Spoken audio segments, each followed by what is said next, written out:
Welcome to the Ultimate Coach Podcast, Conversations from Being, inspired by the book, The Ultimate Coach, written by Amy Hardison and Alan Thompson. Join us each week with the intention of expanding your state of being, and your experience will be remarkable. Remember, this is a podcast about being. It is a podcast about you. To explore more deeply, visit theultimatecoachbook.com. Now, enjoy today's conversation from Being. Hello and welcome back. My name is Philippe Bartu, and today is a unique episode of the Ultimate Coach podcast. Now, for most people, when they hear the name Steve Hardison, they think of the ultimate coach, the man who has people fly in from all over the world to experience transformational coaching. But for my guest today, Blake, Steve Hardison is dad and Amy is mum. And today we get to discover a brand new perspective of both Steve and Amy from the perspective of Blake. So good to have you with us today, Blake. Thank you for being here. Philip, thanks for having me. You're going to have to excuse me. I'm getting over cold, so my voice might be cutting in and out, but I wouldn't miss it. I'm very excited to be with you. And I love that commitment. You know, I mean, a lot of people would have said, "Hey, you know what, Philip, I'm not feeling well. Let's reschedule." And you're here, and that's, in a way that I've had conversations with your dad where he could barely speak. He was like losing his voice, and he was right there. And so, yeah, thank you for being here. How would you like to just introduce yourself today? Oh yeah, I love how you teed it up. It's interesting, as I've read The Ultimate Coach, the book of being, I think I have an interesting perspective on it. There's I guess everyone has their own perspective on it, but as I've read it, there's moments where I just stand back and I think, that's my dad and that's my mom who wrote it. And I just have this immense amount of love. Like I could read it from the perspective of like, hey, there's this distinction that could help me in my own life. And don't get me wrong, like those occur, but something that's deeper for me is I have this one relationship with the father and I have this one relationship with the mother. And that's one of the most precious things in the world for me. So I just have this amount of pride and love and care for those two people. Man, if the conversation goes that way, I'd just love to talk about what it's like to love and respect a parent. And then also I'm the father of a 6-year-old, a 5-year-old, and a 2-year-old. And being a dad and a husband, there's nothing more important to me. So I think people know who've read the book. I've actually hired my father to coach me, and he charged me the normal fees. What I want out of life is not to be the next great businessman. It's not to be the next great fill in the blank. But what I care about is I care about being a good father. And so if we want to kind of sit in that, I'd love to spend some time there. Oh, that's so beautiful. Well, I'd like to, I'd like to come back to you with some of those things that you said. But just to start off with, like, what does being a father even mean to you? Oh man, it depends where you catch me. So I'm sick, like we talked about. And so my wife could get some sleep. I slept on the couch last night because I was tossing and turning. And my 6-year-old son, soon to be 7-year-old son, he woke me up 4 times last night in the very little sleep that I had. And that's a portion of what it's like to be a father, right? Like when I'm barely having enough gas to go, I had to give the little that I had to help him. And don't get me wrong, would I have liked to slept the time that I had? Yeah. Like I would have preferred that. Yeah. But I enjoyed the time that I had with him, right? Yeah. Like one time he woke me up because he had a nightmare. The other time he woke me up because he needed some water. And he didn't even wake me up to get the water. It's just where I was sleeping was on the path to get the water. And the other time he wanted to come sleep on the couch next to me. And I don't even remember the 4th time what he did to wake me up.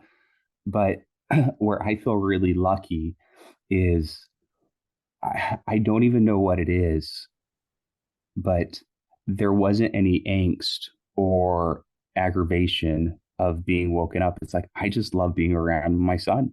Like, I just Yeah. genuinely love being around my son. So for me, that's in part what it is to be a father. It's like, it's not, um, dang, how do I handle this situation? It's like, I Yeah. had joy of being around my son 4 times Yeah. last night. Yeah. That's so beautiful. And is that, would you say, how you experience your childhood? It's funny knowing that we were going to have this podcast. I thought a lot about my childhood, and there's a lot of my childhood that I don't remember. And it's just Yeah. what you remember as a kid. I think Yeah. it's hard to remember your childhood. Yeah. And there are always those like moments that you never forget, right? Yeah, you have both of those. Yeah. And I think there's something special in that. So for example, when COVID hit, we locked down in my family, just kind of like the average family. I think we were middle of the bell curve. And so we stopped going out, and I had a lot of memberships. That's how I have fun with my kids. Like, we had a membership to the Phoenix Children's Museum, when we had a membership to the aquarium here local in here local in Phoenix. It's actually in Scottsdale. And so it was about a year and a half before we started going till those places opened up. And my son, who was, I think, 2 at the time, when I took him back out, and he was 4 at the time, I mean, I'd taken him to the Phoenix Children's Museum, heck, I don't know, 50 times. Like, I'd spent countless hours with him. I take him to the Phoenix Children's Museum again, or the aquarium again, and he didn't remember a single time that I took him there before. Like, the amount of money and time I invested in those experiences, Hmm. he didn't have a memory of any of it. So it's interesting. At what age was that he didn't have a memory of it? Like, how old was he? 2 and 3. So Okay. he was Yeah. young, Yeah. but even the concept of, like, what was my childhood like? I can only imagine the things that my parents did, that I just have no memory of all the stuff they did to love and serve me. Yeah. Well, as you look back at your own childhood, what would you say were some of the defining moments that you experienced that you remember in relationship to family life and to your parents? Yeah. That's a really good question, Philip. I think it's the small stuff Hmm. that makes up, like, the defining moments. Like, I'm sure I had a few big moments, watershed moments, but I think it was a lot of the small stuff that my parents did that really made Hmm. made me who I am, or made my siblings who I am. I can think of, and I think a lot of it didn't make it inside the book, but it was such a brilliant job of who my parents were. And uh, for example, and they wouldn't highlight this themselves, and I feel even a little shy doing it, but there's this real culture of generosity that my dad instilled inside of our family. Like, and it's just from small things to large things. There were times in my childhood where he heard of families in need, and he would go over there and he would drop them off a, a large check just because they needed it, but he wouldn't tell anyone about it. And I saw that as a kid, and that meant a lot to me. And I know that that is something that has become a large, significant part of my life and my siblings' life. And that is something that I will do in my life and continue to do, and Hmm. my siblings do it. And I know that that is something that I teach my kids as a 6-year old and a 5-year old and a 2-year old. And even small things. I remember being in a drive-through one time. Like, I can still picture it. It was on McKellips Road, um, somewhere between. Uh, I moved out to Phoenix now, so now I'm kind of forgetting the crossroads. But it's on McKellips Road, and my dad just bought the food for the car that was behind us. And that Hmm. wasn't like, man, I'm not Yeah. pulling one instance for my kid, like for my childhood, but he would constantly be doing things to serve other people Hmm. financially. And seeing that as a kid, it it was life changing. Not one instant, Yeah. but Yeah. one upon the other, one upon the other, and it shaped who we are as a family. Right? That it created a family culture saying, you have money, or you have wealth or you have resources, not just for yourself. You take care of other people. Like, other people matter. And you know what I'm hearing in that as well is there was no seeking for any validation or looking good. It was just an act of generosity, an act of love, an act of caring. Yeah, yeah. You weren't seeking anything from anyone else besides someone needed help, and Yeah. you went and served them. Yeah, Yeah, yeah. So when you get to experience that over and over and over again, I imagine that also does something to your relationship with money. Have you considered that? absolutely. So it teaches you that there's an abundance with money, right? Yeah, exactly. You grow up with like an example of abundance, a lived example of abundance. I mean, gosh, this is, I think, the first time I hear someone who grew up with that. So That's amazing. Yeah. it was in the book. I was, and the human memory, it's like anything I share, this is the best of my memory, right? I think I was about 6 years old. My dad comes home with what was called a cash keeper, and it had these pouches, and it had a pouch for money that you earn for savings, money earned for spendings, and money that you give away to charity. Mm-hmm. I'm 6 years old, and it's not like if someone just set this book there to a 6 year old, it's like later, man, I'm going to watch my cartoons, I'm going to go play basketball. But Uh-huh. it's my dad was being to teach me the lessons. Like, there was a general ledger where you take a pen and you say, here's the money I earned, here's where I'm divvying it up. And like, you start writing it down. And I got lit up as a 6 year old. Think how hard that is as a father to get a 6 year old to get lit, like inspired by like the concept of allocating your dollars and giving your money away. But Yeah. as a 6 year old, I'm doing this general ledger and seeing the abundance of money. And I'm doing chores. And I remember it's like the principle he taught me was 10-10-80, where that's what he called it, where it's like, okay, you take your money, 10% of it, you give it away to charity. And however you want to do that, 10% of it, you save it, and 80% of it, you use it on your expenses. And if you can save more of it if you can. Like, everyone's in a different situation. Yeah. And I remember at the time that I would get this $1, and I was so disappointed that I'd have to exchange my dollar for dimes because I loved that $1 bill. And so I negotiated with my parents. It's like, hey, listen, I need to get paid more because at the end of the day, I want that $1 bill sit in my savings. So I bumped it up to like $1.25 or whatever I needed to on the math so I could divvy up everything else. And so my parents really taught me this, and especially my dad taught this mindset of, hey, listen, there's an abundance in this world. And he wasn't using those words, right? Because a 6 year old can't really get their mind around that.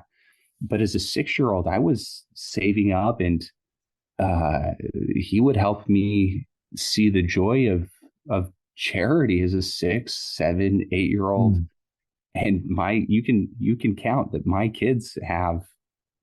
I've actually searched for it on Amazon and eBay. I've tried to find a cash keeper. I can't find the exact cash keeper, but my kids have a makeshift cash keeper that is living on in my kids, and they're doing charitable events, and they're learning about the abundance of life. And that's amazing. I love that. Yeah. Yeah.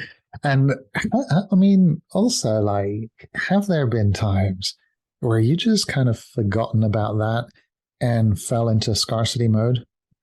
So I'm not sure if it's so black and white as like abundance mode and scarcity mode, but I can tell you that my parents also, in I think a very brilliant way, let me figure out how to do life.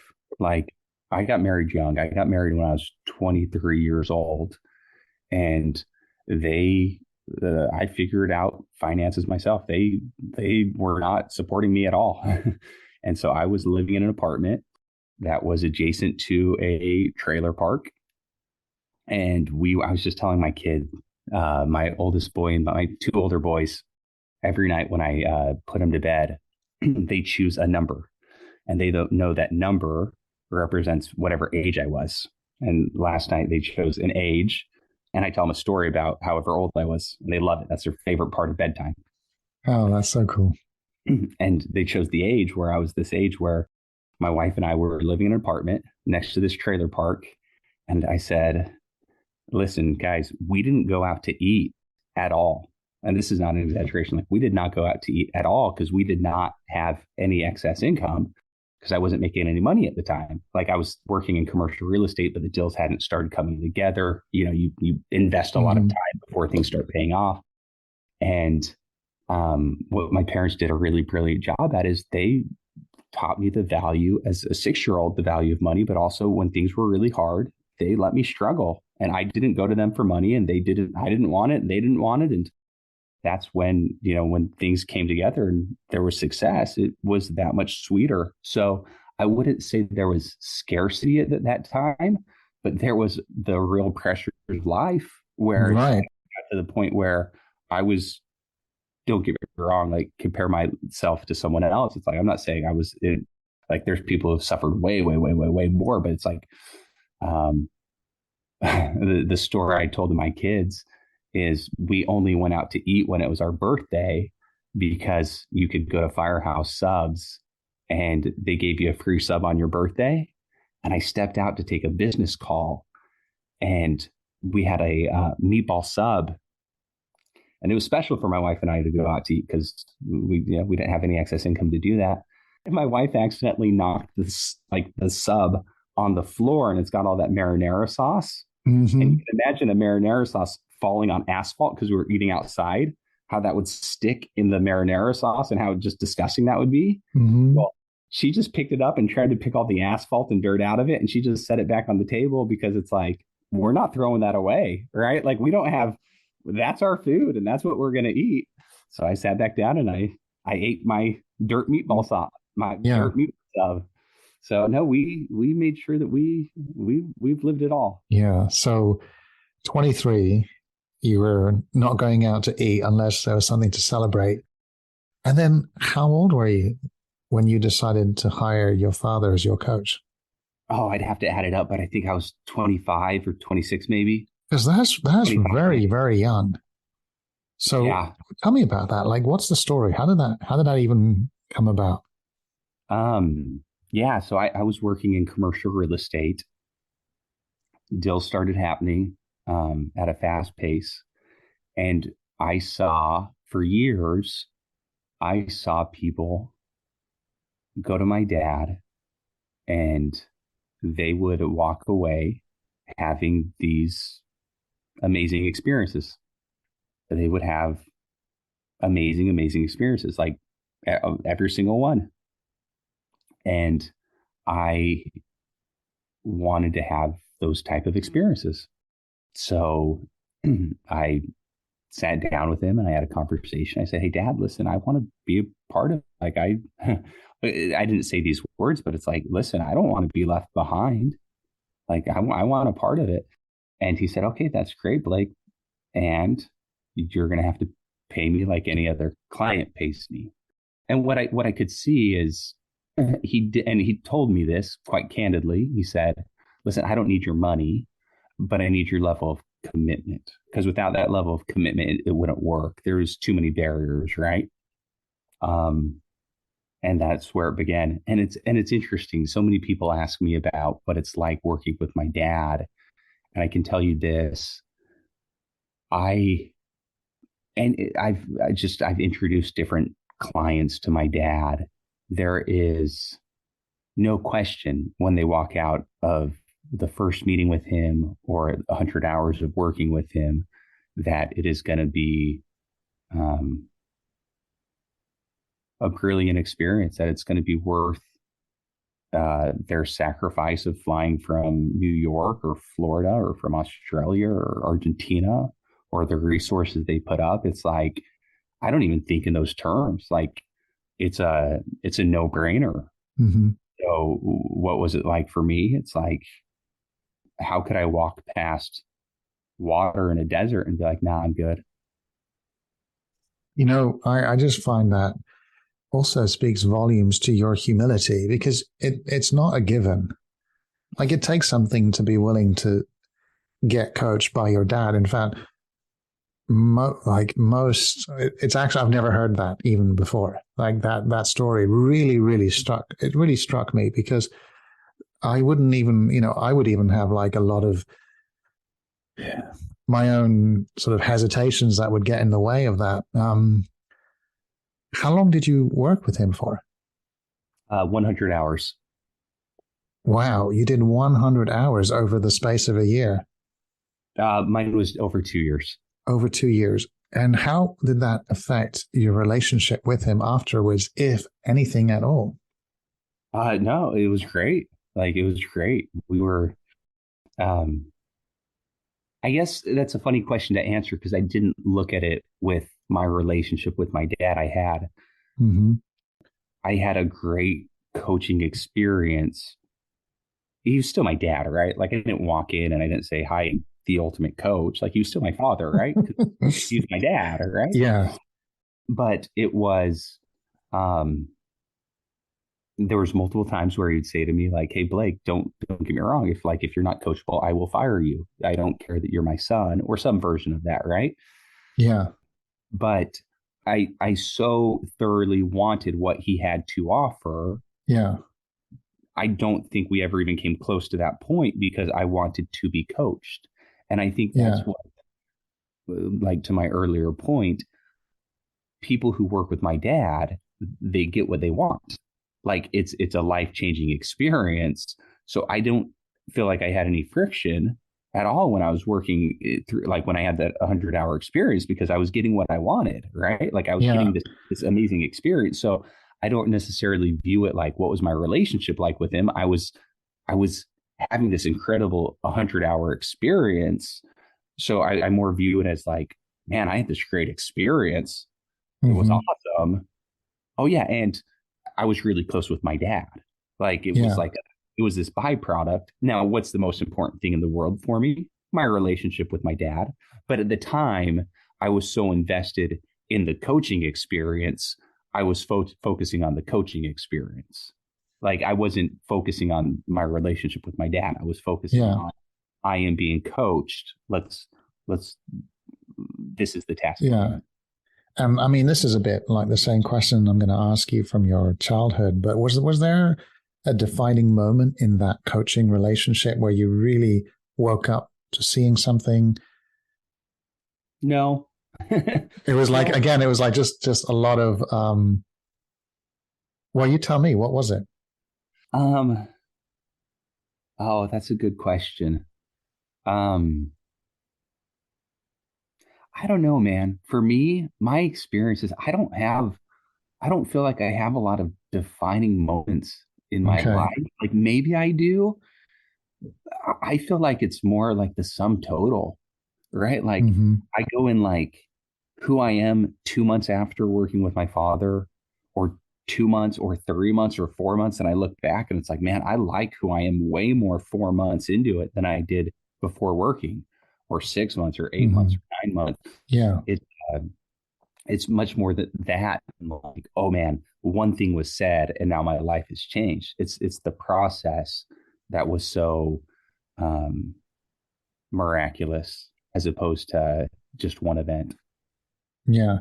And was there ever a time where you were like, I don't want to do this anymore? No.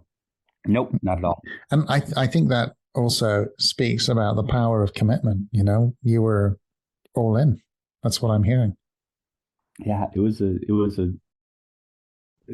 absolutely great experience. Absolutely great experience. And is that money you had saved up, or did you have to borrow money to do that? Because I'm just curious, like, how that's even possible to have that sort of money at the age of like 26, 27. Oh, my dad wouldn't let me borrow money from someone. I don't think that's part of the principles of our family. You would have to create that money first. You'd have to create that money first. Yeah, that is. Yeah. Yeah, that makes sense. Well, that's just fascinating.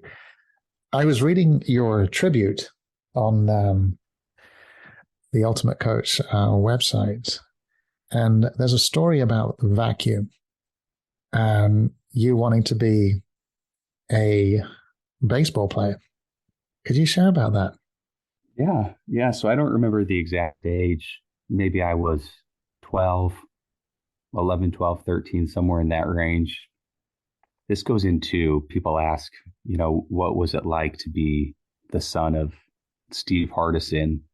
Did he coach, quote, coach you? It's like, I don't know how to answer that question, but I know uh, he was a great father. So one of the things I always say about my dad is, let me say this before I tell that story. One of the things that I most appreciate about my dad is he'd always say to me, still does say to me, he says, there's nothing you need to do. There's nothing you need to be for me to love you. And I say that to my kids almost every night when I tuck them into bed. That's so important to me. I want my kids to know there's nothing they need to do. There's nothing they need to be for me to love them. And so when he was helping me with baseball, he didn't need me to be like this great baseball player. That's something that I wanted to be. And so when I was 11 or 12, I really started falling in love with baseball. And I was good at a local level. Like I was one of the best all-star players on whatever the kind of like the city league is. And then I got, I don't even know how it worked out. I was just a kid who loved playing baseball. Then I started playing for a team that was a travel team that went back and played at Cooperstown, New York. So a travel team, my parents would know the structure of how that, like the tryouts and all that worked better. I was just playing baseball, but we started playing all the time. And so, but when it got to that level of competition, I remember going to the tryouts and the kids were good. I mean, like they were really, really like next level talented. And so I remember being like, man, like this is next level. And I'm not sure the order of when this happened, where it fell in, but what my dad did is he helped me see like, man, you can create your future with your thoughts. And so he took my catcher's mitt and on the back of the mitt with a permanent marker, he wrote the vacuum. And what he had me see is he said, hey, any ball that's in the dirt, because as a catcher, your responsibility is if someone throws a ball in the dirt, you can't let it get past you. You got to make sure you block it and keep it in front of you. He says, you're going to suck that ball up like a vacuum. He says, Blake, you are the vacuum. Nothing gets past you. So we wrote that on my mitt. And as a catcher, you see the back of your mitt on every single pitch that comes in. And so not only did he call me the vacuum, all of my teammates saw this catcher's mitt and they started calling me the vacuum. And so we created this future that I could live into. And it was more than that. That's like the easy, like first step of like a story that you can convey. But he created this future where it's like I was not like naturally gifted, like the most talented athlete. But by the time we got to this Cooperstown tournament, and I think a lot of it goes to my father, it's like I was a really, really good player. I think the vast majority of that came to the mental aspect of the game. Yeah. And that was because of my father. Yeah. Yeah. Fantastic story and so practical. And how that was, yeah, you can see there was some talent, but it was a mindset that you had as how you saw yourself. Like you saw yourself as the vacuum. You created yourself as the vacuum, and that affected your performance. Yeah. And I think even before that, my dad saw me as the vacuum, right? Like he had the confidence that an 11 or 12-year-old probably would never have. So he helped me see myself as the vacuum. And I think that's what's so brilliant about my father is like he sees in others what they don't see in themselves. And then he helps them. And he might say it differently, right? So I'll even just do a caveat over everything I say. This is my perception. He might have a completely different perception of all of it, right? So this is just me speaking as me. But what I think is so brilliant, it's he saw it in me before I saw it in me. But then where the power really is magnified is when I see it in me. And that is where I'm able to deliver because I'm the one batting. I'm the one catching. There was something else that he did. Like, so I love basketball or loved basketball. And I even, man, I mean, like these principles that he instilled in me at such a young age, so beneficial, because now it's like, am I playing basketball now? No, but it bleeds into every aspect of my life.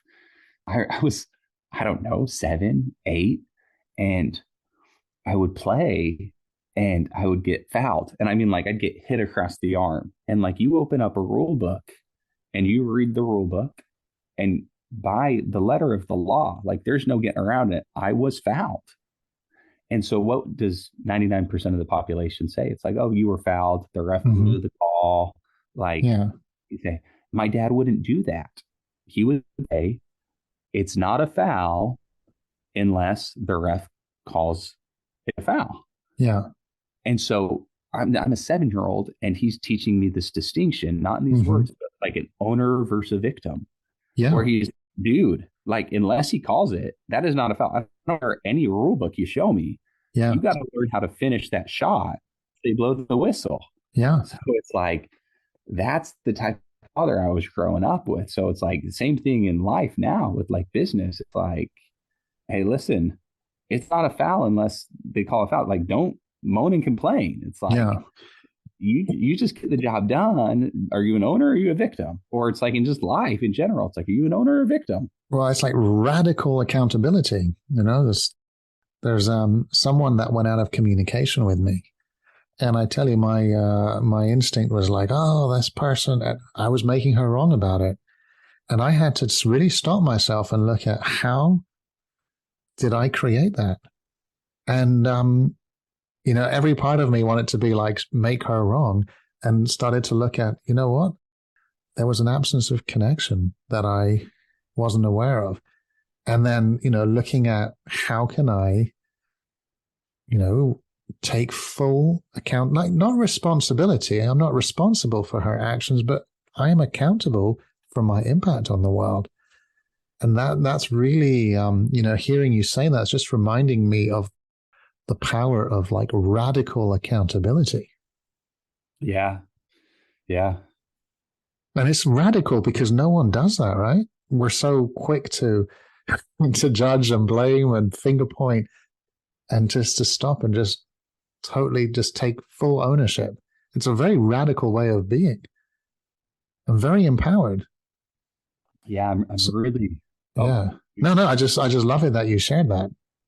Yeah. Thank you for sharing what you shared as well.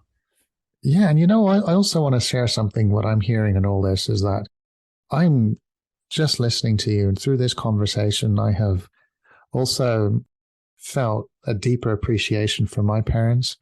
And there's a story that, there was a German man who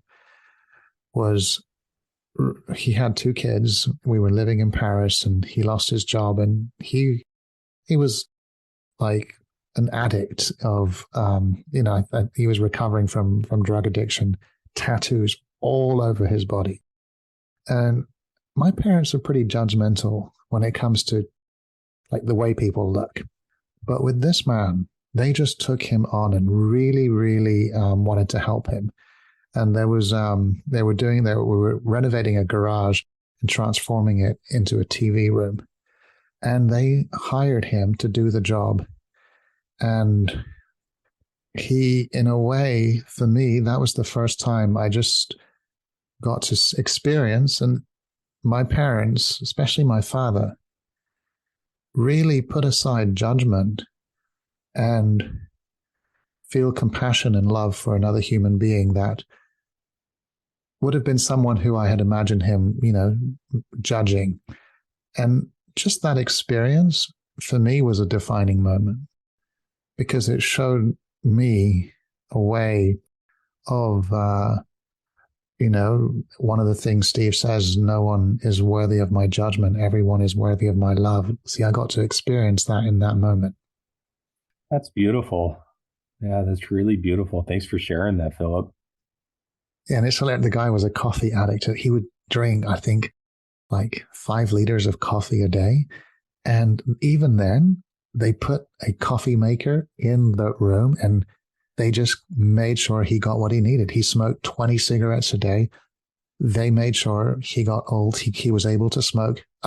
There was such an openness And that was really, that really left me I was very, very touched by how they behaved.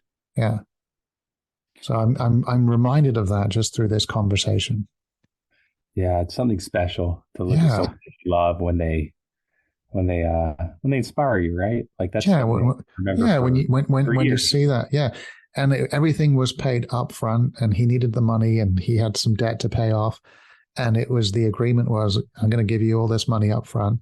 And in return, you're going to take your time and renovate this, and this is what we want to have done. But there was such a level of trust, and he's been a family friend for years to come afterwards. I think we even had him over for Christmas once. It was quite astonishing. Yeah. Wow. Wow. That's awesome. That's great. And now that you're a father of three, and remind me the age of your kids. 6-year-old, 5-year-old, and 2-year-old. Wow. And, I'm just been a father now. I'm a new dad with a 3-month-old baby, Oliver.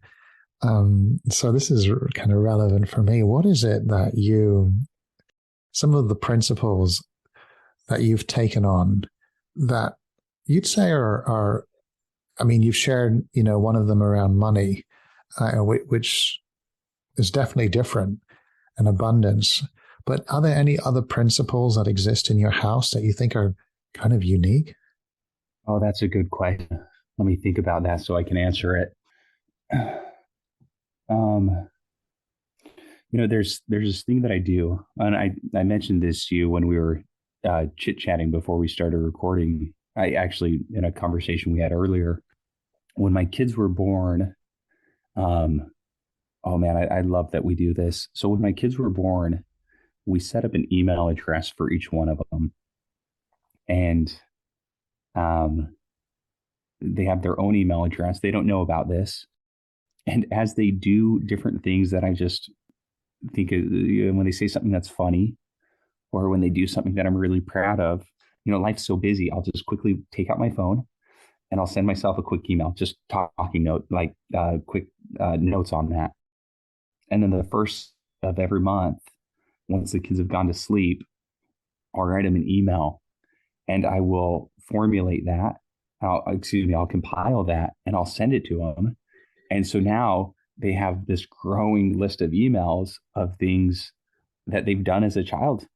And we talked earlier today where it's just like, man, I don't remember there's so much of my childhood that I don't remember, where it's like, I want my kids as they grow up just to know how much their father loves them, and they'll be able to go. I'm not sure. I don't have the end game figured out here, but at some point I'm going to say, hey, boys, I have these email addresses for you. And when you're 2, 3, 4, 5, and so on and so forth, look at all these experiences that we've had together. Hmm. And I want them to be able to have that. And I think that really stems from, like, I felt this real love and appreciation for my parents. And there's so much about parenting that is tailor made to each kid. There's so much about parenting. And I'm sure there's so many areas where I'm going to mess up. Like, so many areas where it's like, it would have been more productive to do it this way. There would have been so much more productive to do it this way. But I know I love my kids. Like, I know I love my kids. And if I just like lead with love, I think everything will be cool. And my parents, they have led with love. Have they made mistakes? Absolutely, they've made mistakes. But they love me. And like, everything's cool because they love me. And I think that is what has permeated throughout my family. Yeah. And you know what? I just love that. And I find it so inspiring, what that email, and something that they can treasure for the rest of their life, and whenever they want they can dip into, and just really feel that love, lead the love, recover from love. And I'm moved by what you shared earlier as well, your dad telling you and you telling your kids, there's nothing you need to do for me to love you. There's nothing for you to be for you to love me. For me to love you, it's like my love for you is unconditional. Yeah. I just love you just the way you are. Yeah. And I think that is such a profound, deep, and yeah, having that trust and that knowing, um, not seeking validation and approval of your parents, knowing that that is not a requirement for their love. How much, what would the world look like if we were all brought up that way? Yeah. Just think about that. It's been such a fun experience to think of just my parents, as I knew we'd have this phone call, and the unique way in which my father's nothing if not unique, right? Right. And so I thought, like, man, what makes my father unique? Like, what's an example of my childhood that I think other kids didn't have? Because honestly, it's like I do think I had a childhood that was unlike other childhoods. And one of the things that was so beneficial, and then Phil, cut me off if this is too much, but one of the things that I loved that my father was teaching the mind of a 7-year-old or a 12-year-old or a 15-year-old, and it's really hard to articulate, but I think it'll be worth the time, is my father had me see that the world isn't just the way that it is just because someone tells you that it is. Like, it's movable, it's flexible, it's you can go create what's going on. I can't even think of a great example, but it's like I'm completely making this up, but it's like, hey Blake, let's have some fun. Let's go talk to instead of just going and buying a movie ticket, let's go talk to the owner of the movie theater and say, hey, could we just watch a movie and get popcorn? And do you have any deals where there are no cost theater days today? Like, just talk to the owner and see if he'll comp us for the day. Like, something where there's what my father wouldn't do. He'd play these games of like, how movable is life, right? Yeah. Like how movable is life. But what was so brilliant with my father is his high level of integrity. And this holding both of those things, where it's like what my father would never do is he would never, in my opinion, he'd never sneak in the back door of a movie theater. He'd never say like, hey Blake, let's just have a fun day at the movies, and like kick the door open and like walk in, and like that would be stealing. But what he'd love to do is have conversations with people and move the world and see what we could do to like, how can we go to the Suns arena and get in the practice court and talk to the players just by having a conversation with someone. Yeah. But he wouldn't lie. He would do it. And it's like this ability to say, hey, listen, there might be a piece of yellow tape there saying stay out, but if you know how to talk to the right person, they'll welcome you with open arms and give you this big hug. But what you can't do is you can't cut the tape and then tape it back together and not tell anyone about it. You have to have integrity, and you have to find out ways where it's like the world moves, but always be honest in the way that you get the world to move. Yeah. I mean, what I'm hearing there, it's like living in a way where most people see limitations, seeing possibility. Yeah. And then I think where people get in trouble, where you hear these like, for example, like these people who fly too close to the sun, is they don't have the other portion of it, right? Like they see, I wouldn't call it too much possibility, but what they do is they don't have integrity where they see too much ability. They bowl people over. They lie, they cheat, they steal. The balance that my father had with that and how he taught us, man, I will forever be grateful, because as you grow up, as a kid, that makes you actually feel really uncomfortable. It's like, Dad, please just buy the ticket. Like, let's just go into the movie. Yeah. But as you grow up and you like have that inside you, it's like, then you have these different experiences where it's like, no, like you can like shape things and create things and move things, see that things are movable. It's like, I will forever honor and love my dad for teaching me that concept. Yeah, I love that. So we've spoken a lot about your dad, about yourself, and there's someone else I want to bring into this conversation before we complete. Amy Hardison. Oh, yeah. So I'd love to hear you share a little bit more about what is it like to have Amy as your mom? She's an angel. She's an absolute angel. I can't tell you how much that woman is special. Anyone who ever gets a chance to just sit down and talk with her. So my mom is as special as they come. I will, when I drive home from work, a lot of days, I'll just pick up the phone and call her and just chat with her. She's the most delightful, pleasant, kind,